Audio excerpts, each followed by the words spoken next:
This guy was driving and minding his own business when he was cut off and hit by this black Mercedes. The person driving that car is no ordinary person. They are a district attorney. Well, that's it. Let's get my phone out. And it seems like they might not even pull over at all. Finally they do, but they take quite a while.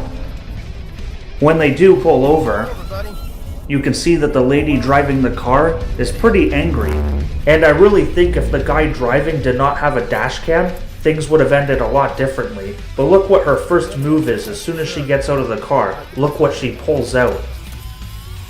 So the dash cam driver goes up to her, and then look what she does. She flashes her badge. That's the first thing she does. She tries to intimidate the dashcam driver by flashing her badge. And then she starts lying, saying that he hit her. And she refuses to even identify herself. She doesn't even identify herself until the police arrive. And she gets very angry, saying that he's at fault. He does eventually point to the dashcam, and at that point she knows it's all over. Get yourself a dashcam if you don't have one already. It could protect you in situations like this.